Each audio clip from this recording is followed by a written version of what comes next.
California is 1 week away from the second recall election in state history, and the fate of Democratic Governor Gavin Newsom is hardly certain. If a majority of voters vote to recall Newsom, the question will then shift to who should fill out the final year plus of his term. And joining me now is one of the candidates looking to do just that as next governor of California, Caitlyn Jenner. Thank you so much for being with us this morning. It is my pleasure. Up early here in California. We're getting the day going. It is very early, and for that, we certainly appreciate it even extra, I would say. I wanted to ask you, because you entered this race with such a splash. You were obviously a very well-known media personality and Olympian. You got so much attention. And now, we're looking at the polls, and it's kind of surprising because you're there at 1%. This is according to new polling with just a week to go now. I wonder, have you thought about why you have struggled to resonate with voters? What do you think? Well, we've worked very hard. First of all, the polls have been all over the place. I mean, a couple of weeks ago, they had me in second, and then you're all the way to the back and all over. So honestly, I feel like I'm in a good position. I'm going to work hard. My campaign has all been centered around the people. I have traveled all over this state and to deal with all the issues. I've been to the Venice Beach with the homeless and with the locals there and find out what the situation is there. By the way, Gavin Newsom's never been to Venice Beach, kind of ground zero for the homeless issue. I've been to the border. The border agents were fabulous, great Americans. Gavin Newsom has never been to the southern border. That to me is shocking. That the governor of the state for the last 3 years has never gone to the southern border. We have such issues down there. And as I was standing there, 4 illegals walked across because they saw all the border agents and they turned themselves in. They were from Brazil. They only spoke Portuguese. It was shocking. I mean, to see that's what our immigration system is right now. So I've been to the fires up in Northern California. I've just been working hard, dealing with the people. Yesterday, I was with the farmers. It's been a fun campaign. I've met some really great people. You are highlighting places that you've been going where you say Gavin Newsom has not gone, but one of those places includes Australia. You left at the height of the campaign to film Big Brother there. And I wonder, as you're looking at the poll numbers, there are no poll numbers that show you in the lead. Do you have regrets about doing that? Not whatsoever. I signed on to do that months before I even thought about this campaign. And like, most politicians, I actually honor a contract. I went down there. I was in full contact with my campaign the whole time. I don't know why people keep bringing it up, because Larry Elder still has his radio show. Well, it's bizarre, quite frankly. It's bizarre to leave the country. That's my job.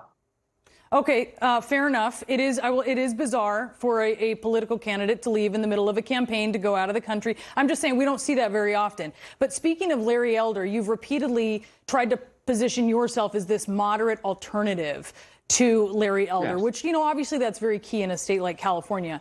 He's under fire for comments that he made in the past, including saying that a woman who has accused him of sexual harassment is too ugly to be taken seriously. What's your reaction to that? First of all, I've known Larry forever.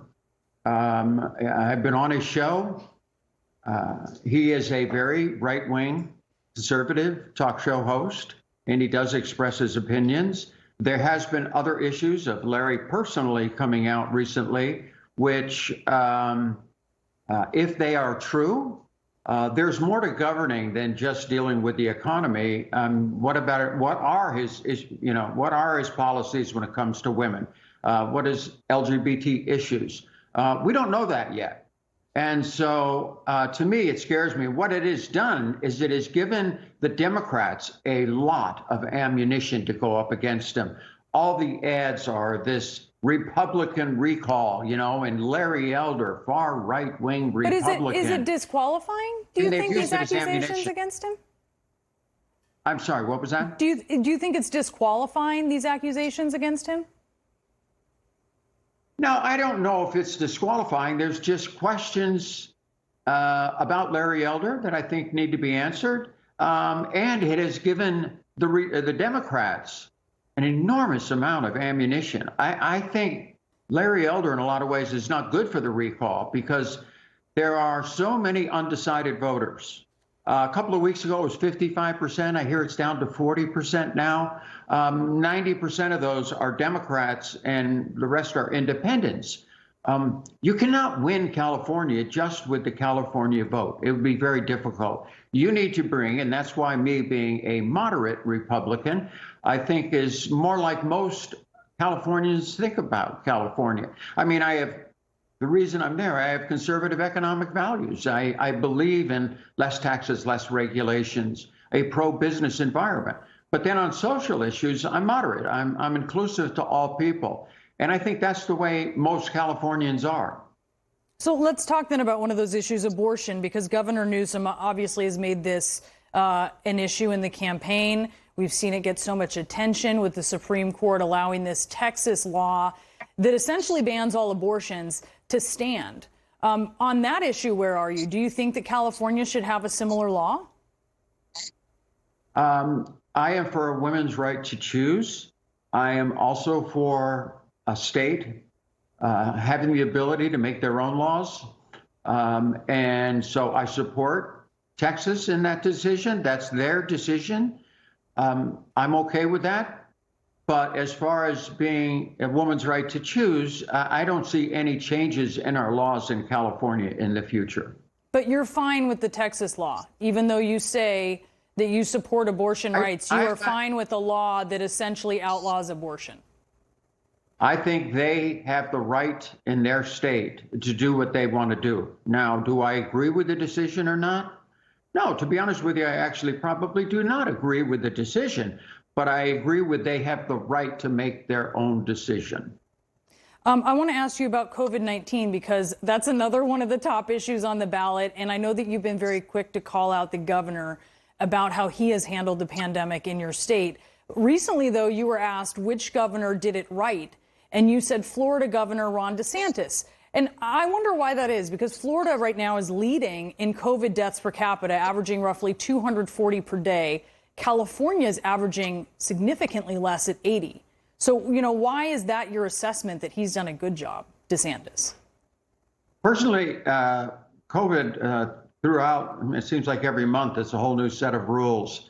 I got vaccinated. I believe in the vaccine.